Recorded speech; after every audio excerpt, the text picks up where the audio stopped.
Astaghfirullah. Bayyina lakum wa nukirru fil arhami ma nasha ila ajalin musamma thumma nukhrijukum tifla thumma litablughu ashuddakum wa minkum man yutawaffa wa minkum man yuraddu ila ardalil umuri likaila ya'lama min ba'di ilmi syai'an wa taral arda hamidatan fa idza anzalna 'alaiha al-ma'a ihtazzat wa rabat wa ambatat min kulli zawjin bahij. Allah Subhanahu wa taala berfirman, wahai manusia, jika kamu meragukan hari kebangkitan, sesungguhnya kami telah menciptakan orang tua kalian, maksudnya Adam, dari tanah. Kemudian kalian sebagai keturunannya yang kami ciptakan dari setetes mani, lalu segumpal darah, lalu segumpal daging, baik kejadiannya sempurna maupun tidak sempurna, agar kami jelaskan kepada kalian tanda kekuasaan kami dalam penciptaan. Kami tetapkan kalian dalam rahim apa yang kami kehendaki sampai waktu yang sudah ditentukan. Kemudian kami mengeluarkan kalian sebagai bayi, lalu memelihara kalian hingga mencapai usia dewasa. Di antara kalian ada yang diwafatkan, dan ada pula yang dikembalikan kepada umur yang sangat tua sehingga tidak mengetahui lagi sesuatu yang pernah diketahuinya alias pikun. Kamu lihat bumi ini kering. Jika kami turunkan hujan di atasnya, ia pun hidup dan menjadi subur serta menumbuhkan berbagai jenis tumbuh-tumbuhan yang indah. Ma'asyiral muslimin yang dimuliakan Allah Subhanahu wa taala, ayat ini menjelaskan kepada kita tentang dari mana kita datang. Kita tahu bahwa makhluk yang pertama kali Allah ciptakan adalah Adam alaihi salatu wassalam. Itulah yang disebut dengan Abul Bashar, bapak dari seluruh manusia. Lah dari Adam inilah kemudian Allah Subhanahu wa taala ciptakan pasangannya Hawa. Dari pasangan Adam dan Hawa ini lahirlah keturunannya sampai kepada kita. Tentu dengan proses yang sangat panjang. Dan proses penciptaan itu adalah keajaiban dari keajaiban-keajaiban kuasa Allah Subhanahu wa taala. Dari setetes mani kemudian menjadi segumpal darah, dari segumpal darah kemudian menjadi segumpal daging dan berbentuk manusia. Kemudian ditiupkan ruh di situ. Kemudian baru dilahirkan ke permukaan bumi menjadi bayi yang tidak berdaya. Baru kemudian berproses menjadi remaja, dewasa sampai kepada tua. Kemudian disitulah mengalami kematiannya. Dan itu dijelaskan dalam surah Rum ayat 54. Allah Subhanahu wa taala mengatakan, Allahul ladzi khalaqakum min dha'fin thumma ja'ala min ba'di dha'fin quwwatan thumma ja'ala min ba'di quwwatin dha'fan wa shaybah yakhluqu ma yasha' wa huwal alimul qadir. Allah yang telah menciptakan kalian dari kondisi lemah, kemudian Dia menjadikan kalian sesudah kelemahan itu menjadi kuat, kemudian Dia menjadikan sesudah kekuatan itu melemah kembali, kemudian menjadi berubah. Dia menciptakan apa yang dikehendakinya, dan Dia yang maha mengetahui lagi maha berkuasa. Ma'asyiral muslimin yang dimuliakan Allah Subhanahu wa taala, manusia diciptakan oleh Allah Subhanahu wa taala sebagai makhluk yang paling indah dari seluruh ciptaan Allah Subhanahu wa taala. Dan itu disyaratkan di dalam firman-Nya, laqad khalaqnal insana fi ahsani taqwim. Dan sungguh kami menciptakan manusia itu dalam bentuk yang sangat indah. Tidak ada ciptaan Allah yang Allah ciptakan di permukaan bumi keindahannya melebihi keindahan manusia. Tidak ada. Kita bisa bayangkan saja, Allah Subhanahu wa taala memberikan kepada kita dua kaki, dan dengan dua kaki itu kita bisa berjalan, dan yang hebatnya saat berjalan bisa seimbang pula, tidak doyong ke kanan, ke kiri, ke belakang ataupun ke depan. Dan tidak ada ciptaan Allah yang seperti manusia mampu tegap berdiri dalam dua kakinya. Lihat binatang, sebaik apapun ciptaan Allah kepada binatang, tidak ada satupun binatang yang berjalan dengan tegap dengan kedua kakinya seperti manusia. Sebutkan binatang apa? Tidak ada. Ular, dia berjalan dengan perutnya. Kambing berjalan dengan kedua empat kakinya pun tidak tegap. Okelah yang mirip manusia apa? Monyet kan begitu. Tidak juga dia tegap dalam berjalan kan. Dia pasti membungkuk. Dari sini kita tahu bahwa inilah keajaiban ciptaan Allah kepada manusia, di mana Allah berikan kedua kaki dan tegap dalam berjalan dan seimbang. Kuasa siapa ini kalau bukan kuasa Allah Subhanahu wa taala? Bahkan Allah Subhanahu wa taala memberikan kedua mata itu seolah-olah Allah Subhanahu wa taala tahu tentang tata letak yang sesungguhnya saat diletakkan kedua mata pada diri manusia itu. Coba bayangkan kalau seandainya mata manusia diletakkan di depan satu, di belakang satu. Mungkin tidak ada orang jual kacamata itu. Dan ini kan keajaiban Allah Subhanahu wa taala, meletakkan dengan tata letak yang sangat indah dan pas ada di situ. Allah letakkan hidung di situ dan pasnya pula lubangnya mengarah ke bawah. Coba kalau seandainya lubangnya mengarah ke atas, apa hendak sibuk di musim hujan dia mengamankan kedua hidungnya itu, kedua lubang hidungnya itu. Ini sebuah kekuasaan Allah Subhanahu wa taala.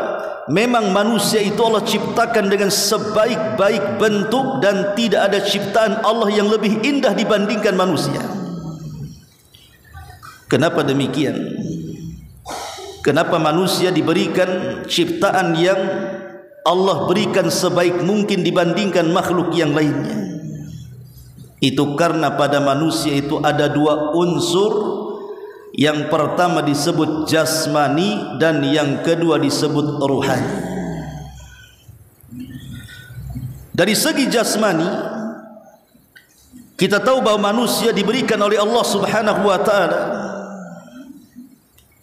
keindahan bentuk dari segi biologis,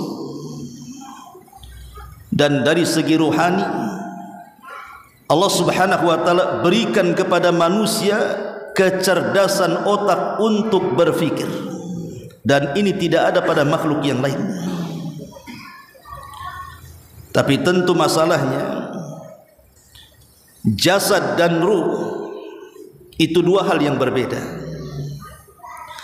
Kalau jasad itu memang dicipta dari sebuah materi ataupun benda, sehingga kondisinya tidak akan fana, tidak akan selama-lamanya, pasti ada waktu fananya.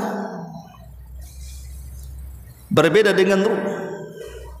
Ruh adalah salah satu ciptaan Allah Subhanahu wa taala yang Allah kekalkan atas kehendaknya. Makanya saat Allah Subhanahu wa taala ciptakan ataupun Allah hancurkan alam semesta ini, Ada 7 makhluk yang tidak dihancurkan saat kiamat. Salah satunya adalah ruh. Ruh tidak dihancurkan saat kiamat. Dan itu disyaratkan dalam perkataan Al-Imam Al-Barbahari di dalam kitabnya Syarhus Sunnah, bahwa di antara makhluk yang dikekalkan dan tidak dihancurkan serta dibinasakan saat kiamat, salah satunya adalah ruh. Lalu kemana ruh itu saat kiamat dibangkitkan? Kalau ruhnya orang-orang yang beriman, maka diletakkan di sebuah tempat namanya Illiyin. Tapi kalau ruhnya orang-orang kafir, saat kiamat itu diletakkan di sebuah tempat namanya Sijjin. Tetapi jasad berbeda dengan ruh, karena jasad itu tercipta dan terbentuk dari sebuah materi ataupun benda. Ma'asyiral muslimin yang dimuliakan Allah Subhanahu wa taala, dan itu kita bisa saksikan dalam kehidupan kita kan. Kalau seandainya ada orang yang meninggal, dicabut ruh dalam jasadnya, jangan 1 bulan 2 bulan jasad itu tidak dikuburkan. 10 hari saja biarkan jasad itu berada dalam rumah. Apa yang terjadi?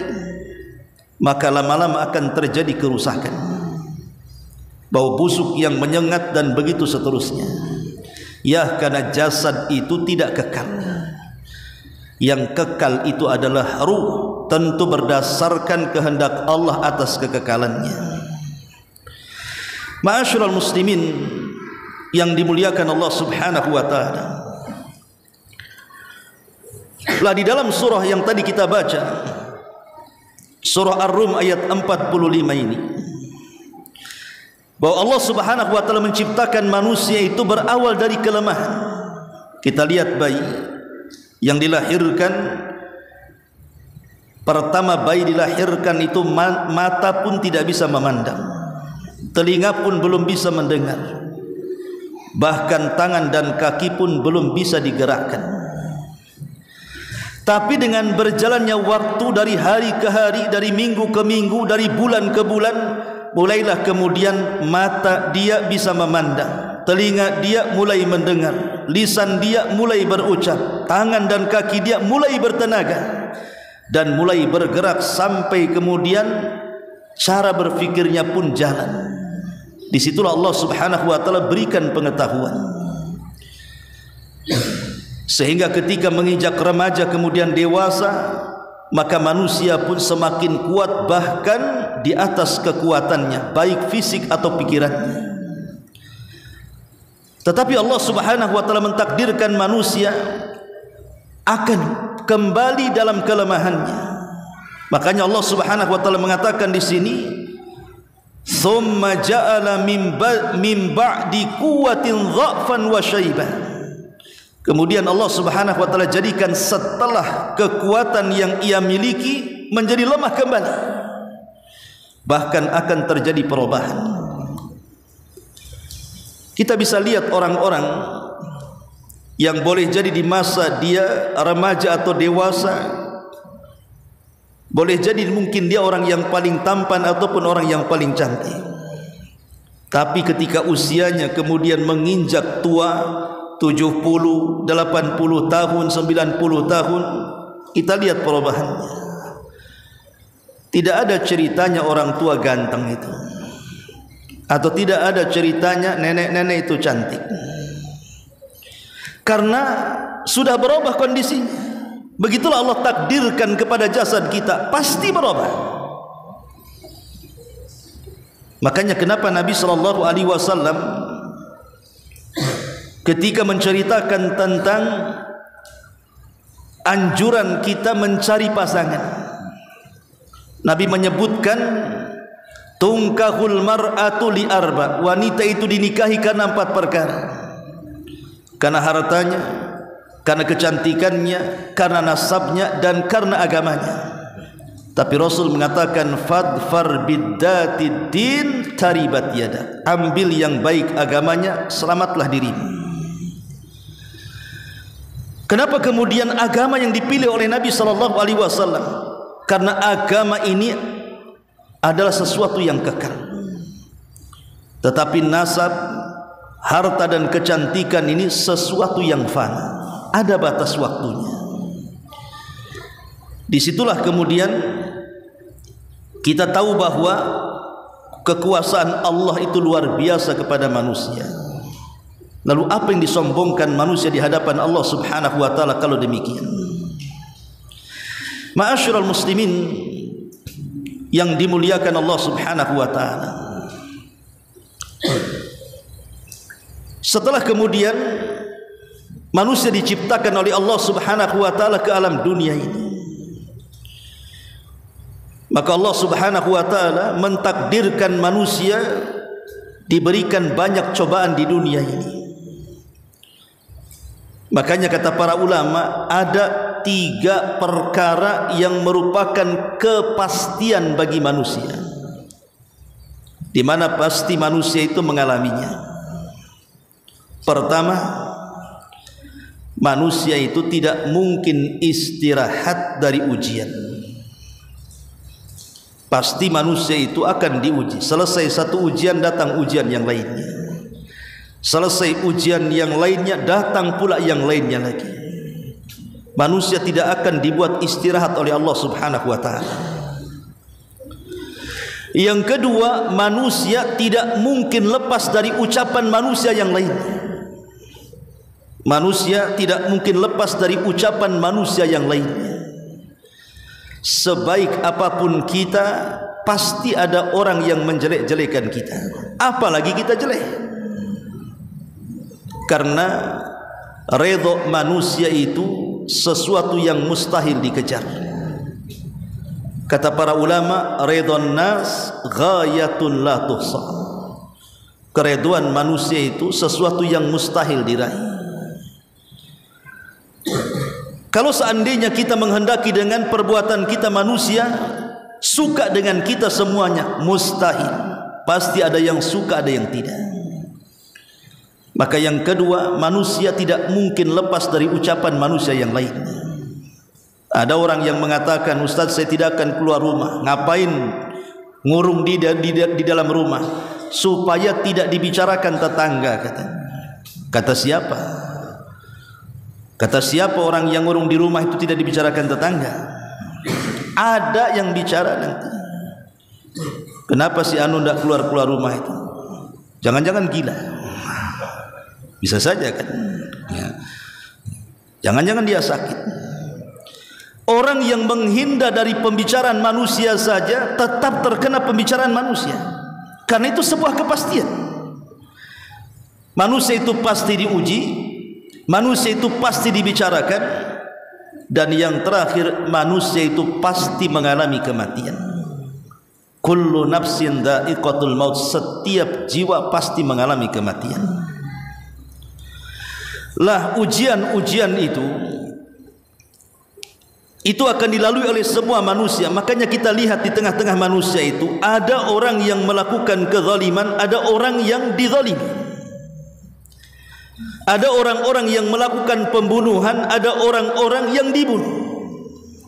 Ada orang-orang yang selalu memfitnah, ada orang-orang yang selalu difitnah. Ada orang-orang yang selalu menyakiti, ada orang-orang yang selalu disakiti. Begitulah kondisi dunia. Kondisi dunia itu pasti ada orang baik, ada orang yang tidak baik.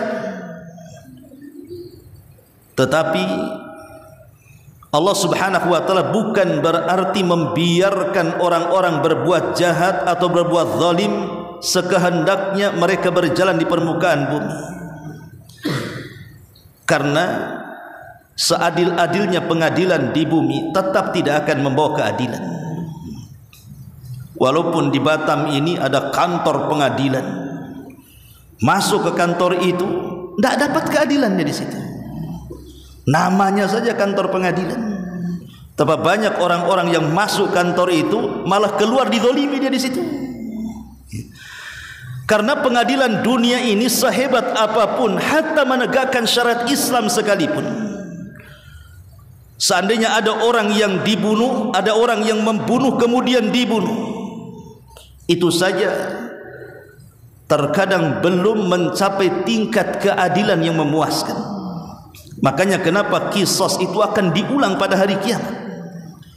Kata Syekh Utsaimin rahimahullahu taala, kenapa ada pengulangan qisas? Padahal orang yang membunuh di dunia sudah dibunuh di dunia, tapi nanti di akhirat diulang lagi kisasnya, supaya mendapatkan keadilan yang mutlak dan sesungguhnya. Dan ketika kedua kakinya melangkah ke sorga, maka dia mendapatkan ketenangan dan kebahagiaan, sehingga tidak ada dendam di antara mereka. Wa naza'na ma fi sudurihim min ghillin ikhwana, kami cabut dalam dada-dada penduduk sorga itu dari kedengkian, hasad dan permusuhan. Ma'asyiral muslimin rahimakumullah, lah manusia ini tentu ada batas waktunya. Ada yang di usia 30 tahun dia meninggal, ada yang di usia 40 tahun dia meninggal, ada yang di usia 70 tahun dia meninggal, bahkan yang lebih singkat lagi baru brojol saja sudah meninggal. Dari sini kita tahu bahwa manusia ini memiliki batas akhir dari usianya, dan ini menunjukkan pendeknya kehidupan dunia. Ma'asyiral muslimin yang dimuliakan Allah Subhanahu wa taala, tetapi orang-orang yang telah meninggalkan kita, boleh jadi mungkin ratusan abad yang silam mereka sudah meninggalkan kita,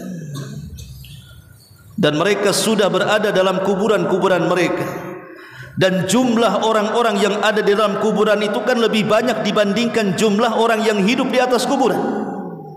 Coba bayangkan orang yang meninggal dari sejak zaman Adam sampai hari ini, siapa yang tahu jumlahnya? Tidak ada yang tahu jumlahnya kecuali Allah, kan? Artinya orang yang dikubur lebih banyak dibandingkan orang-orang yang di atas kuburan. Tapi yang ingin saya katakan bahwa orang-orang yang di dalam kuburan yang sudah ratusan abad yang silam meninggal dunia sampai hari ini, kiamat tidak kunjung datang. Lalu apa yang mereka lakukan dalam kuburan itu? Sejak zaman Nabi Adam yang meninggal sampai hari ini, loh, kiamat tidak dibangkit-bangkitkan. Maka para ulama mengatakan bahwa manusia ketika meninggal dunia itu kan terbagi menjadi dua kelompok. Ada kelompok yang pertama adalah kelompok yang mati dalam kondisi husnul khatimah. Ada kelompok yang mati dalam kondisi su'ul khatimah. Adapun kelompok-kelompok yang mati dalam kondisi husnul khatimah, baik akhirnya, maka saat dia mati, maka malaikat pun datang dengan baik-baik dan memerintahkan ruhnya keluar dengan pelan-pelan, kemudian mengatakan, ya ayyatuhan nafsu al-mutmainnah irji ila rabbiki radiyatan mardiyah, wahai jiwa yang tenang, kembalilah kepada Rabb dan engkau akan mendapatkan keridhaan Allah Subhanahu wa taala. Meskipun malaikat maut yang datang kepada kita dengan baik-baik, tapi tetap saja namanya sakaratul maut itu pasti mengalami sakit yang luar biasa, walaupun matinya husnul khatimah. Karena Rasul yang mengatakan, ala wa inna lil mauti la sakarat, ingatlah dalam kematian itu ada sakaratnya, ada rasa sakit yang tidak ada yang tahu kecuali Allah Subhanahu wa taala. Lalu kalau begitu, apa bedanya rasa sakit yang dialami orang-orang yang beriman saat kematian dengan rasa sakit yang dialami orang-orang kafir saat kematian? Syekh Ali Bassam rahimahullahu taala dalam kitabnya, beliau mengatakan, adapun seseorang yang beriman dia merasakan sakit saat kematian, boleh jadi rasa sakit yang dialaminya itu sebagai penggugur dosa terakhir bagi dia. Jadi rasa sakit yang dialami orang-orang yang beriman saat kematian boleh jadi itu penggugur dosa akhir bagi dia. Tapi rasa sakit yang dialami orang kafir saat kematian boleh jadi itu muqaddimah azab bagi dia, muqaddimah daripada azab Allah Subhanahu wa taala bagi kematian orang kafir. Lah orang-orang yang mati husnul khatimah itu kemudian ketika dimasukkan ke liang lahat, kemudian dipendam oleh orang-orang yang dicintainya, sebenarnya dia masih mendengar suara terompah orang-orang yang mengantarkannya. Sampai sayup-sayup akhirnya meninggalkan ke gerbang kuburan, kemudian hilang entah ke mana. Saat itulah dua malaikat Munkar dan Nakir datang, kemudian memberikan 3 soalan. Siapa Rabbmu, siapa nabimu, dan apa agamamu? Tapi karena dia meninggalnya husnul khatimah, maka dia sanggup menjawab. Ketika dia menjawab dengan benar, itulah kemudian Allah Subhanahu wa taala mengatakan, "Ang sadaqa abdi." Hambaku telah benar. Kalau begitu, bukakan pintu sorga kepada dia, hantarkan wewangian dari sorga kepada dia, hantarkan makanan, minuman, pakaian dari sorga kepada dia, dan bentangkan kuburannya sejauh mata memandang. Kemudian datanglah orang yang sangat indah sekali bentuknya, sangat santun bicaranya, kemudian mengajak bicara dan ngobrol. Akhirnya setelah lelah letih ngobrol, orang ini mengatakan, "Nim naumatal arush." Tidurlah seperti tidurnya pengantin. Tidur pengantin tentu beda dengan tidur yang bukan pengantin. Tidur pengantin itu kan tidur tak berasa bahasanya, karena indah segalanya. Sudah subuh rasanya jam 1 saja. Artinya tidurnya pengantin itu tidak terasa karena kenikmatan yang selama ini dia akan peroleh dalam kuburannya. Makanya walaupun matinya sejak zaman Adam sampai hari ini, kiamat tidak dibangkit-bangkitkan, maka mereka tidak berasa berada di kuburannya, karena mereka ditidurkan seperti tidur pengantin. Mereka akan mendapatkan apa yang disebut dengan nikmat kubur. Tetapi orang-orang kafir, orang-orang munafik dan orang-orang fasik, orang-orang yang menumpuk dosa, orang-orang yang mati su'ul khatimah, tentu akan berbeda saat kematiannya kan? Makanya Nabi SAW sampai mengistilahkan kematian orang-orang kafir itu seperti seseorang membawa safud. Safud itu semacam pisau yang bengkok, bahasa kitanya cerulit. Kemudian cerulit ini dipendamkan di sebuah bulu-bulu kambing wol yang sangat tebal, dimasukkan ke dalam bulu itu. Kemudian bulu itu disiram dengan air, maka bulu-bulu itu akan lengket di cerulit tadi, kemudian dicabut dengan cara paksa. Apa yang terjadi? Tentu akan merontokkan setiap bulu-bulu kambing itu. Begitulah Nabi SAW mengibaratkan kematian orang kafir.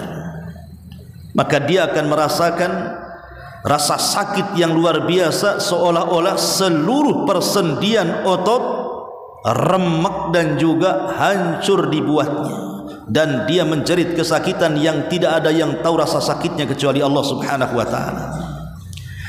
Lah saat kemudian orang ini dimasukkan ke dalam kuburan, dia masih mendengar orang-orang yang menghantarkannya. Suara terompah-terompah orang yang menghantarkannya masih mendengarkannya sampai kemudian hilang. Disitulah datang Munkar dan Nakir membentak dengan bentakan bak halilintar dan mengatakan, "Man rabbuk?" Siapa Rabbmu? "Wa man nabiyuk?" Siapa nabimu? "Wa madinuk?" Apa agamamu? Dia tidak bisa menjawab dan mengatakan, "Ha la adri." Aku tidak tahu, aku tidak tahu. Ketika itu maka dia dipukul dengan gada yang kata Rasul, kalau gada ini diletakkan dan dipukulkan di gunung Uhud, maka cukup menghancurkan Uhud. Saking dahsyatnya pukulan itu. Maka dia pun akhirnya disiksa sampai kiamat dibangkitkan. Maka orang yang kafir sejak zaman Adam sampai hari ini, maka mereka tersiksa hidupnya sampai kiamat dibangkitkan. Kalau saya boleh analogikan seperti ini, ada dua anak remaja yang sedang pacaran, berdua-duaan di kegelapan, enggak peduli dia mau sejam, 2 jam, 3 jam, 4 jam, 5 jam sampai subuh pun enggak peduli. Kenapa? Karena bagi dia itu sesuatu yang sangat indah. Tapi coba kalau seandainya kita lihat orang yang sakit, terbaring di rumah sakit. Tidak ada orang sakit kerasan di rumah sakit itu minta sama dokter, dok tambah 1 bulan lagi. Tidak ada ceritanya. Orang sakit itu ya sehari bagaikan sebulan, sebulan bagaikan setahun. Sama dengan orang-orang yang di balik jeruji penjara atau di balik tembok derita. Gimana rasanya? Lah seperti itulah analoginya. Orang-orang yang mendapatkan nikmat kubur dengan orang yang mendapatkan azab kubur itu. Ma'asyiral muslimin yang dimuliakan Allah Subhanahu wa taala. Intinya bahwa setiap manusia akan mengalami kematian, dan kematian itu adalah kiamat dari kiamat-kiamat sughra. Kiamat kecil. Kata Nabi sallallahu alaihi wasallam, "Idza mata ahadukum qamat qiyamatuhu." Kalau salah seorang di antara kalian meninggal dunia, berarti telah tegak kiamat kepadanya. Maksudnya kiamat kecil. Jadi kematian itu kiamat kecil. Dan setiap kematian itu adalah sebuah kepastian. Datangnya tanpa pemberitahuan, tapi bukan akhir dari sebuah perjalanan. Tapi di sana ada kiamat yang disebut dengan kiamatul kubra, kiamat besar, yang didahului dengan tanda-tandanya. Dua-duanya adalah sebuah kepastian yang pasti terjadi. Kiamat kecil pasti terjadi, kiamat besar pasti terjadi. Tetapi kalau dipasti-pastikan di antara dua kiamat ini, tentu kiamat kecil lebih pasti dibandingkan kiamat besar. Karena kiamat besar itu Nabi SAW tidak menyebutkan tanggalnya, tidak menyebutkan bulannya, tidak menyebutkan tahunnya. Kemudian harus didahului dengan tanda-tanda yang disebut dengan tanda-tanda kiamat kecil dan tanda-tanda kiamat besar. Artinya masih lama. Entah kapan terjadinya. Kita hanya beriman pasti kiamat besar itu terjadi. Tapi kalau kiamat kecil itu sudah ada di hadapan kita, kepastiannya lebih pasti dibandingkan kiamat besar. Apalagi Nabi SAW membatasi umur umatnya berkisar 60 sampai 70 tahun saja. Kata Rasul, a'maru ummati baina sittina wa sab'in. Usia umatku berkisar 60 sampai 70 tahun saja. Kalaupun yang lewat dari 70 tahun itu tak banyak, kata Nabi. Artinya kebanyakan manusia meninggal di usia 70 ke bawah. Sebagaimana usia nabinya di usia 63 tahun dia meninggal. Makanya bagi orang-orang yang usianya sudah 59 tahun, hati-hati, OTW itu. Ma'asyiral muslimin yang dimuliakan Allah Subhanahu wa taala. Kalau kita tahu bahwa kematian sebuah kiamat kecil dan datangnya sebuah kepastian, dan sehebat apapun manusia menghindar dari kematian, tetap takdir mati itu tidak akan kemana. Dahulu di zaman Bani Israel terjadi wabah taun yang luar biasa, sampai ribuan orang mati karena wabah taun. Tapi yang selamat, mereka akhirnya keluar dari tempat terkena wabah taun itu. Mereka menyelamatkan dari taun. Akhirnya mereka pun naik ke atas bukit. Yang tadinya mereka berada di lembah, tapi lembah itu karena sudah tersebar penyakit taun dan sudah ribuan orang mati, yang selamat ini akhirnya naik ke atas bukit. Rupanya di atas bukit sudah dihadang malakul maut. maka malaikat maut kemudian mencabut nyawa mereka. Lari dari kematian masuk ke dalam kematian. Itulah yang diistilahkan bahwa al-hadaru la yamna'u al-qadara. Menghindar dari kematian itu tidak mencegah kematian. Seperti kemarin ada orang yang menghindar dari corona, menghindar dari wabah corona, rupanya mati juga kelanggar corona. Sama-sama corona tuh. Yang satu penyakit, yang satu mobil. Dia mau menghindar dari penyakit corona, dilanggar mobil corona. Sama-sama corona kan. Orang tidak mati dengan corona, dilanggar pula dengan corona. Itu namanya seseorang menghindar dari kematian, masuk dalam takdir kematian. Tidak mati dengan penyakit, mati dengan langgar, dilanggar lori kan begitu. Atau kepleset kemudian mati, atau ketimpa pulpen dia mati karena pulpennya mungkin satu truk gitu. Ya. Ma'asyiral muslimin yang dimuliakan Allah Subhanahu wa taala. Tapi yang jelas bahwa kematian ini sebuah kepastian lebih pasti dibandingkan kiamat besar. Kiamat besar pasti terjadi, tetapi kan didahului dengan banyak pendahuluan di situ. Ma'asyiral muslimin rahimakumullah. Adapun kiamat besar, maka sebagaimana yang saya katakan tadi, dilalui dengan dua tanda-tanda. Yang pertama disebut dengan alamat, tanda-tanda kiamat yang berupa tanda-tanda kecil. Dan tanda-tanda kecil ini sudah ada sejak zaman Nabi. Bahkan diutusnya Nabi, wafatnya Nabi, itu tanda-tanda kiamat kecil.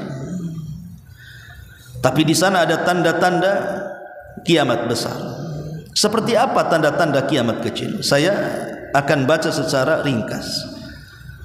Pertama, diutusnya Nabi. Itu bagian daripada tanda-tanda kiamat kecil. Kedua, wafatnya Nabi. Ketiga, penaklukan Baitul Maqdis, dan itu pernah terjadi di zaman siapa? Umar bin Khattab dan Salahuddin Al-Ayyubi. Kemudian tersebarnya wabah taun. Makanya di zaman Umar ada namanya wabah taum Amwas, karena terjadi di kota yang disebut Amwas, makanya taunnya disebut taun Amwas. Kemudian berlimpahnya harta luar biasa, sampai orang bersedekah susah mencari orang-orang yang miskin untuk disalurkannya. Dan itu pernah terjadi di zaman siapa? Umar bin Abdul Aziz. 2 tahun berkuasa, tidak ada orang miskin rakyatnya, sampai orang sedekah bingung kemana dia mau sedekah. Kalau orang sekarang, orang miskinnya lebih banyak, yang sedekahnya sedikit, sampai orang bingung, orang miskin itu cari orang yang sedekah. Kalau dulu orang kaya bingung mau sedekah. Kemudian juga di antara tanda-tanda kiamat kecil, terangkatnya ilmu, disebarnya kejahilan, disebarnya riba, bahkan tidak bisa dibedakan mana laki-laki dan mana perempuan. Nampak saja dari belakang itu kayak perempuan, pas dicolek rupanya jenggotan. Saya kemarin tengok ada YouTube, kalau tidak salah di Thailand ya, baru saja mengesahkan tentang LGBT. Itu yang lagi pelukan itu dua-duanya jenggotan tuh. Na'udzubillah tsumma na'udzubillah. Itu pekerjaan kaum Lut, ikhwatu fiddin. Bentar lagi turun azab kepada mereka. Ataupun banyaknya fitnah di mana-mana. Seperti umpamanya peperangan antar kaum muslimin dengan kaum muslimin yang lainnya. Di zaman Nabi tidak ada orang Islam membunuh orang Islam. Di zaman Abu Bakar tidak ada orang Islam berperang dengan orang Islam. Di zaman Umar juga tidak ada. Baru terjadinya peperangan antara Islam dengan Islam itu setelah wafatnya Utsman. Ketika pada masa kekhilafan Ali bin Abi Thalib, di situ banyak terjadi peperangan. Ada namanya perang Siffin. perang kubu Muawiyah dengan kubu Ali. Ada namanya perang Jamal, perang kubu Muawiyah, kubu Ali radhiyallahu an melawan kubunya Aisyah, Zubair dan Talha. Ada di sana namanya perang Nahrawan, tapi Nahrawan ini melawan orang-orang Khawarij. Jadi di zaman Khalifah Ali, makanya kalau kita bercerita tentang biografi Ali itu, dari mulai dia menjabat menjadi khalifah sampai kematiannya hanya perang. Tidak ada lagi. Bahkan Ali pun terbunuh ketika dia hendak melaksanakan sholat subuh. Siapa yang membunuhnya? Abdurrahman ibn Mulzam, orang yang hafal Quran. Abdurrahman bin Mulzam itu hafal Quran dan dia sangat cinta dengan Quran, tapi membunuh Ali atas nama Al-Quran. Na'udzubillah. Sama dengan Utsman juga, dibunuh oleh kelompok Sabaiyah. Kelompok Sabaiyah bukan orang kafir, mereka orang Islam. Anak-anak muda dari Kufah, dari Basrah, kemudian juga dari Mesir, mereka berkumpul. Tiba-tiba kemudian datang ke kota Madinah, mengepung rumah Utsman ketika Utsman sedang berpuasa dan membaca Quran. Tiba-tiba dibantai dengan cara sadis. Kemudian mereka mengatakan sambil mengalungkan Al-Quran di lehernya, inna hadha amara bihadha ala man la yu'min bihadha, katanya. Sesungguhnya ini, sambil ini umpamanya Quran digantungkan seperti ini, sesungguhnya ini maksudnya Al-Quran, memerintahkan untuk membunuh kamu karena engkau tidak percaya dengan Quran. Karena itu ketika membunuh Utsman mereka mengatakan seperti itu. Inna hadza amara bihadza ala man la yu'min bihadza, katanya. Sesungguhnya Al-Quran ini memerintahkan untuk membunuh kamu karena engkau tidak yakin dengan Quran, katanya. Subhanallah, Utsman itu satu di antara 3 manusia satu dunia yang pernah menghatamkan Al-Quran dalam 1 rakaat sholat. Utsman, dia pernah sholat witir 1 rakaat, dia hatamkan Quran di sholat witir. Sampai-sampai Utsman bin Affan mengatakan, kalau seandainya hati-hati kalian bersih, maka kalian tidak akan kenyang untuk membaca Al-Quran, katanya.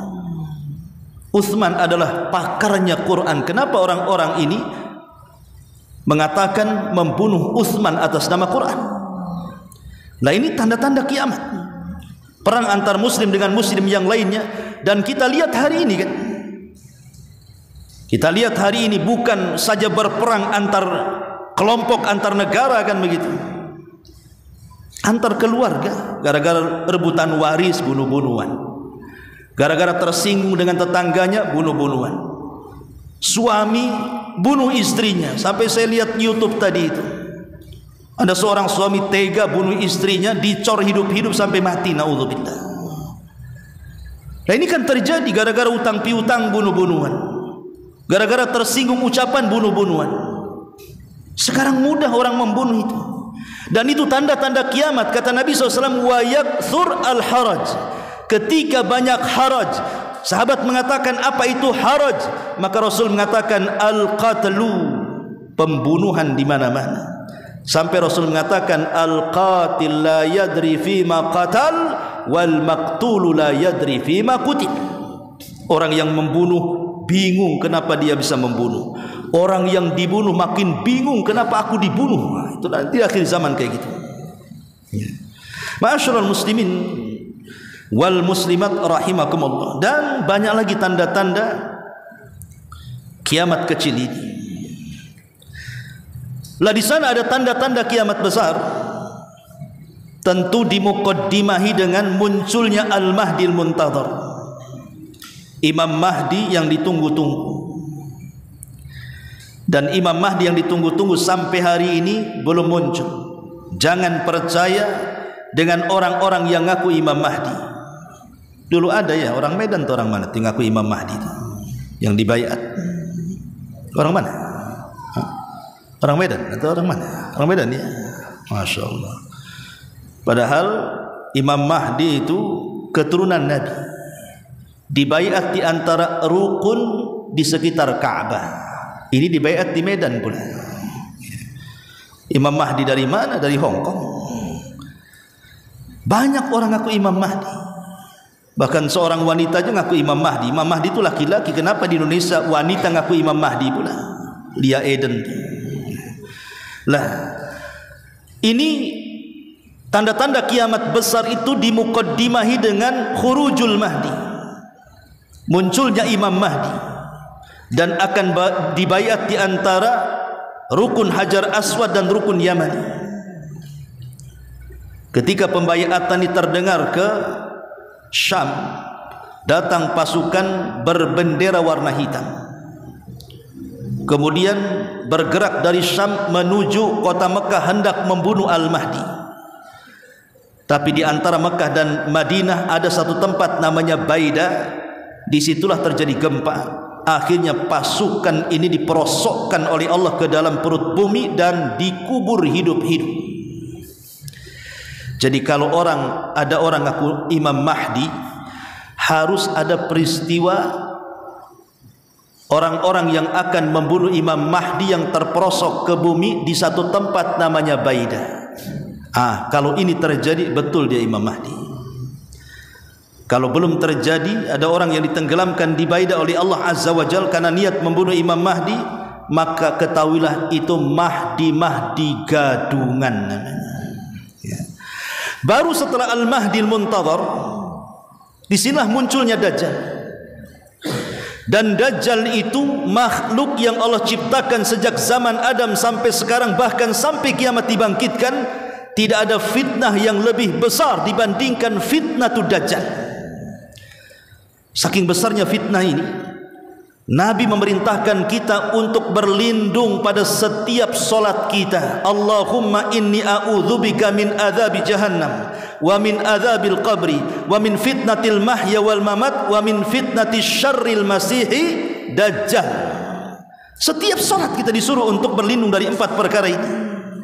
Dan hukumnya sunnah sebelum salam. Bahkan setiap Jumat kita diperintahkan untuk membaca surah Al-Kahfi minimalnya 10 ayat pertama atau 10 ayat terakhir. Boleh diambil di awalnya, boleh diambil di akhirnya, yang penting 10 ayat. Dan itu bisa membebaskan kita dari fitnah Dajjal. Tidak mungkin Nabi SAW sampai memerintahkan kita berlindung dari fitnah ini ketika solat dan ketika Jumat kalau tidak besar fitnahnya. Makanya Rasul mengatakan tidak ada satupun Nabi kecuali memperingatkan umatnya tentang fitnah Dajjal. Nuh mengatakan kepada umatnya, hati-hati kalian dengan Dajjal. Ibrahim mengatakan kepada umatnya, hati-hati kalian dengan Dajjal. Nabi Syuaib mengatakan kepada umatnya, hati-hati kalian dengan Dajjal. Seluruh para Nabi, kata Nabi SAW, ma min nabiyyin illa anzara ummatahu an fitnati Dajjal. Tidak ada satupun Nabi, kata Rasul, kecuali memperingatkan umatnya tentang bahaya fitnah Dajjal ini, termasuk Nabi. Terkadang Nabi itu kalau sedang duduk-duduk dengan sahabatnya cerita tentang Dajjal. Terkadang kalau Nabi berkhutbah Jumat cerita tentang Dajjal. Kalau Nabi sedang berjalan menuju peperangan cerita tentang Dajjal. Banyak sekali Rasul itu menceritakan tentang Dajjal di hadapan para sahabatnya. Sampai sahabat karena seringnya Rasul bercerita Dajjal itu sampai ketakutan. Sampai menyangka bahwa Dajjal itu ada di kebun-kebun kurma Madinah. Saking seringnya Rasul bicara tentang Dajjal itu. Kenapa Rasul terus bicara tentang Dajjal? Karena Dajjal itu akan muncul kalau sudah tidak dibicarakan lagi. Kalau satu dunia sudah tidak membicarakan Dajjal, disitulah Dajjal muncul. Baru kemudian setelah Dajjal muncul, maka di sana tanda alamat yang kedua, nuzulu Isa bin Maryam, turunnya Isa bin Maryam dari langit kedua kalinya. Bukan untuk menyebarkan syariatnya, tidak. Isa ini diperintahkan oleh Allah untuk membunuh Dajjal, karena Dajjal tidak mungkin dibunuh kecuali oleh seorang Nabi. Kemudian yang kedua, menegakkan keadilan, karena dia akan berhukum di tengah-tengah kaum muslimin bersama Al-Mahdi, memerintahkan kaum muslimin beberapa tahun, ada yang mengatakan 40 tahun berhukum dengan syariat Islam. Kemudian tugas Isa itu membunuh babi, mematahkan salib, dan berhukum dengan hukum keadilan. lah Isa inilah yang kemudian membunuh Dajjal dan pasukannya. Karena saat turun Isa ini, kaum muslimin sedang sholat subuh. Ketika qomat dikumandangkan, tiba-tiba langit gelap kemudian bercahaya. Rupanya cahaya itu adalah Isa yang turun, yang diapit dengan 2 malaikat. Kemudian turun di tengah-tengah kaum muslimin yang sembunyi di Bukit Tur karena mereka dikepung oleh pasukan Dajjal. Saat qomat dikumandangkan, maka Al-Mahdi mengenali Isa tentu dengan ciri-ciri yang pernah didengar dari Nabi SAW. Dari hadis-hadis Nabi SAW tentang sifat-sifat Isa. Makanya Al-Mahdi mengatakan, taqaddam ya ruhallah, silahkan wahai ruh Allah, kau jadi imam. Tapi Al-Mahdi mengatakan tidak, setiap kaum itu ada imamnya, kau saja yang imam. Akhirnya kemudian Imam Mahdi pun mengimami solat subuh dan Isa menjadi makmum di belakangnya. Makanya turunnya Isa ini sebagai bantahan kepada orang Yahudi yang mengatakan, qatalnal masih ibn Maryam, kami sudah membunuh Isa bin Maryam, dia belum mati, dia turun di akhir zaman. Juga bantahan kepada orang-orang Nasrani yang mengatakan, innallaha thalithu thalatha, Allah itu satu di antara 3 Tuhan, salah satunya Isa itu satu di antara 3 Tuhan. Kalau Isa Tuhan, kenapa jadi makmum di belakang Al-Mahdi? Kenapa jadi makmum? Masa Tuhan jadi makmum di belakang Al-Mahdi? Ma'asyiral muslimin yang dimuliakan Allah Azza wa Jalla, baru setelah itu selesai sholat, maka pasukan kaum muslimin dijejerkan, kemudian diusap satu persatu wajah pasukan itu, sambil Isa mengatakan tentang derajat mereka di sorga. Demi Allah, tidak ada manusia yang paling bahagia kecuali orang-orang yang diusap mukanya oleh Isa bin Maryam. Karena Isa bukan menceritakan tentang mereka masuk sorga, tapi Isa menceritakan tentang derajat mereka di sorga. Baru setelah itu Isa berikan 3 pilihan. Kalian tidak perlu menyerang Dajjal dan pasukannya. Aku akan berdoa kepada Allah, semoga Allah kirim bencana kepada mereka. Yang kedua, kalian tidak usah menyerang Dajjal dan pasukannya. Aku akan meminta kepada Allah untuk didatangkan pasukan yang bukan kalian. Atau yang ketiga, kalian siap menyerang Dajjal bersama diriku, dan kupastikan pasukan Dajjal tidak bisa mengangkat pedang mereka sehingga kalian tinggal tebas saja lehernya. Adapun Dajjal, aku yang akan menghadapinya. Maka pasukan Al-Mahdi memilih yang ketiga, jihad. Akhirnya mereka turun gunung, kemudian membantai orang-orang Yahudi, dan Isa membunuh Dajjal. Baru kemudian alamat yang ketiga, munculnya Ya'juj wa Ma'juj. Belum tenang dengan kematian fitnah Dajjal, tiba-tiba benteng yang pernah dibangun oleh Dzulqarnain pecah menjadi 2. Akhirnya keluar dari balik benteng itu manusia yang banyaknya tidak bisa dihitung kecuali Allah yang tahu jumlahnya. Bandingannya kata Rasul, satu dari kita 999 dari mereka. Makanya Allah mengatakan kepada Isa, jangan kau perangi mereka, karena mereka kaum yang tidak bisa diperangi dan tidak bisa dibunuh. Sebaiknya kau Isa dan pasukan yang tersisa sembunyi lagi di Bukit Tur. Ya gimana mau menang perang? 1 lawan 999, apa enggak mati? Jangankan 1 lawan 999, 1 lawan 5 aja KO kita dibuatnya. 1 lawan 999 ini gimana ceritanya akan menang? Makanya kemudian Allah mengatakan kepada Isa, sembunyi saja. Maka Isa pun sembunyi di Bukit Tur sambil berdoa kepada Allah agar Allah menurunkan azabnya kepada mereka. Dikirimnya naghaf, semacam ulat-ulat kecil. Saat kemudian Ya'juj wa Ma'juj di atas kesombongan mereka dan mengatakan qatalna man fil ardi sanaqtuluhu man fis sama, kami sudah membunuh orang-orang yang ada di bumi, kami akan bunuh juga makhluk yang akan di langit. Maka disitulah Allah kirim naghaf. Naghaf ini ketika kemudian masuk ke tengku satu Ya'juj wa Ma'juj, satu mati semuanya. Bayangkan, satu mati, serentak mati. Bukan hari ini mati ini, besok mati itu, minggu depan. Enggak, satu mati semua. Kalau saya analogikan ini, kalau kita matikan lampu satu-satu setiap rumah, capek lah, langsung aja ke pusat PLN-nya, kemudian pencet saja yang on jadi off, mati satu kota Batam. Seperti itulah kematian Ya'juj wa Ma'juj itu. Dan ini kuasa Allah subhanahu wa ta'ala. Barulah kemudian bumi tenang dengan kematian. Setelah itu Isa sempat melaksanakan haji, kemudian meninggal dunia. Manusia pun jauh daripada Isa bin Maryam, kembali kufur. Ada yang beriman, ada yang kufur. Maka disitulah kemudian Allah subhanahu wa ta'ala tampakkan alamat yang keempat, munculnya dukhan, asap yang tebal yang berada di antara langit dan bumi. Itu yang Allah subhanahu wa ta'ala katakan, wartakib yawma ta'tis sama bidukhanim mubin. Makanya dalam Al-Quran ada namanya suratul dukhan, asap hitam pekat yang ada di antara langit dan bumi, yang kalau dihirup orang yang beriman paling tinggi dia pilek, tapi kalau dihirup orang kafir dia akan kesakitan, mengeluarkan darah dari semua lubang yang ada dalam badannya.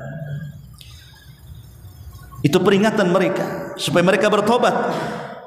Akhirnya mereka pun berjanji bertobat dan berdoa, Allahumma kshif annal azab, ya Allah singkapkan azab ini dari kami akan bertobat, kata mereka. Ketika betul-betul diangkat tak tobat juga. Ketika mereka tidak tobat itulah ketika mereka sedang terlelap tidur, kemudian datang waktu subuh, orang-orang yang beriman pun bangun sebagaimana kebiasaan mereka, mereka datang sholat subuh. Tapi orang-orang yang kafir, orang yang fasik, orang yang menumpuk-numpuk dosa, mereka tidak bangun sampai pada waktu matahari terbit. Matahari tak terbit-terbit, ditunggu sampai zuhur tak terbit juga, ditunggu sampai asar tak terbit juga, ditunggu di waktu matahari terbenam tiba-tiba terbit dari arah barat. Subhanallah. Inilah yang Allah subhanahu wa ta'ala katakan, manusia sudah tidak bermanfaat lagi keimanan mereka. Jadi ketika terbitnya matahari dari arah barat, maka keimanan manusia tidak berfungsi lagi. Apa yang Allah katakan? Yauma ya'ti ba'du ayati rabbika la yanfa'u nafsan imanuha lam takun amanat min qablu au kasabat fi imaniha khaira. Pada hari datangnya sebagian tanda-tanda Rabbmu, tidak berguna lagi iman seseorang yang belum beriman sebelumnya atau sudah beriman tapi tidak berbuat baik. Yang kalau seandainya para penyembah berhala itu mereka melempar berhalanya, tobat sekalipun percuma tobatnya. Seandainya para penyembah berhala itu mereka banting berhalanya, mereka mengatakan tubtu ilaki, ya Allah aku tobat kepadamu, percuma tobatnya. Kenapa? Karena waktu diterima tobat itu cuma dua, sebelum nyawa di tenggorokan atau sebelum matahari terbit dari arah barat. Tapi kalau sudah nyawa di tenggorokan, matahari sudah terbit dari arah barat, tidak ada guna iman seseorang. Tapi itu hanya berlangsung 1 sampai 3 hari saja. Setelah 3 hari normal lagi, matahari itu sudah terbit dari arah timur. Baru setelah itu mereka dikejutkan dengan dabbatun minal ardi, binatang yang melata yang keluar dari perut bumi. Yang Allah katakan di dalam surah An-Naml ayat 82, wa idza waqa'al qawlu 'alaihim akhrajna lahum dabbatan minal ard tukallimuhum anna an-nas kanu bi ayatina la yuqinun. Dan apabila perkataan telah jatuh atas mereka, kami keluarkan sejenis binatang melata dari perut bumi yang akan mengatakan kepada mereka bahwa sesungguhnya manusia dahulu tidak yakin kepada ayat-ayat kami. Keluar binatang melata dalam hadis dhaif dan hadis lemah. Ada yang mengatakan bahwa binatang yang melata ini bisa bicara, dan di kedua tangannya satu membawa tongkat Nabi Sulaiman dan satu membawa tongkat Nabi Musa, di tangan satunya membawa stempel Sulaiman. Tapi hadisnya lemah. Di mana gunanya kalau ada orang kafir nanti wajahnya akan dipukul dengan tongkat ini, tiba-tiba wajah yang ganteng akan menjadi hitam kelam. Tapi kalau orang-orang yang beriman maka akan distempel dengan stempelnya Sulaiman sehingga bercahaya. Maka ketika itu terbedakan mana wajah orang yang beriman, mana wajah orang kafir. Wajah orang yang beriman penuh dengan cahaya, wajah orang kafir gosong hitam penuh dengan kegelapan. Dan ketika itu nama manusia dilupakan. Tidak ada lagi orang memanggil dengan panggilan namanya. Ketika itu panggilan cuma ada dua, mukmin dan kafir. Kemana min? Ke pasar fir. Hanya dua itu saja. Kemana fir? Ke sungai min, gitu. Mukmin kafir saja. Nggak ada lagi nama manusia itu, dilupakan, tapi tidak tersinggung. Sampai pada waktunya, maka muncullah tanda-tanda kiamat yang ke-7, ke-8 dan ke-9. Itulah yang disebut dengan gempa bumi yang menghancurkan bukan satu daerah, tapi negara-negara hancur dengan gempa itu. Kata Rasul, khasfun bil masyriq wa khasfun bil maghrib wa khasfun bi jaziratil arab. Terjadi gempa hebat yang menghancurkan negara-negara. Pertama dari arah timur dulu, kemudian disusul dengan arah barat, kemudian disusul dengan jazirah Arab. Jadi alamat besar yang ke-7 gempa dari arah timur, alamat yang ke-8 gempa dari arah barat, alamat yang ke-9 gempa di jazirah Arab. Sehingga ketika itu tidak ada bangunan kecuali dirobohkan oleh Allah dengan gempa itu.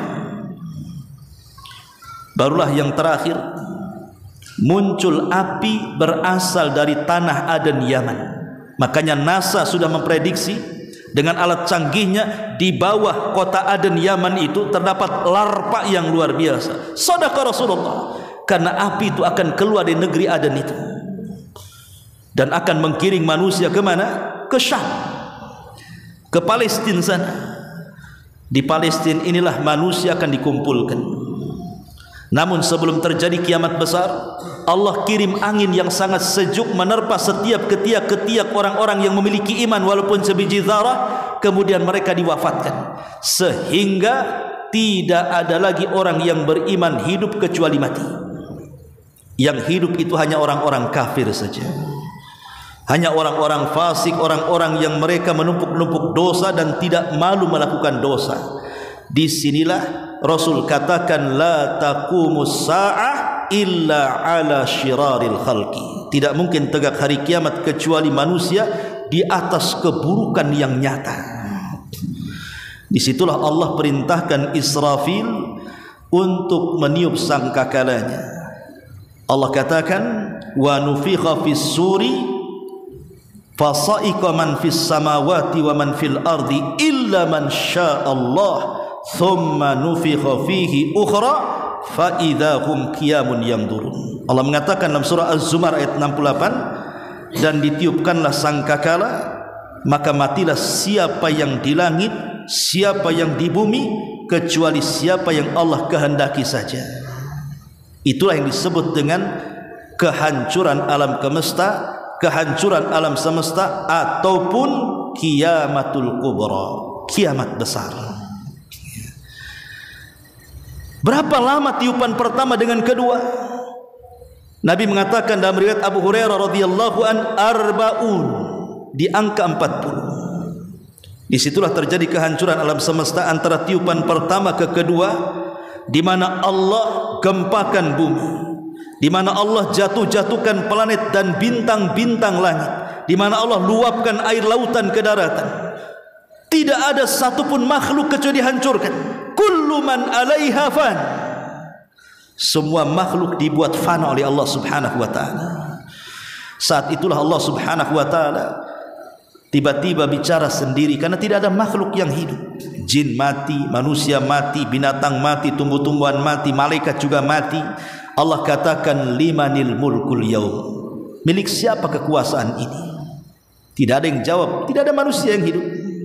Maka Allah jawab sendiri, lillahil wahidil qahar. Ini semua pemilik zat yang satu, zat yang bisa menghukum siapapun. Itulah Allah subhanahu wa ta'ala. Ma'asyiral muslimin yang dimuliakan Allah azza wa jalla, tentu setelah itu kita akan masuk kepada kehidupan akhirat. Itulah sebagai pertanyaan, dari mana kita datang, di mana kita sekarang, dan kemana kita akan pulang. Ma'asyiral muslimin yang dimuliakan Allah azza wa jalla, ini di antara kajian singkat tentang renungan 3 soalan. Subhanakallahumma bihamdika asyhadu an la ilaha illa anta astaghfiruka wa atubu ilaik. Allahu ta'ala alam. Assalamualaikum warahmatullahi wabarakatuh.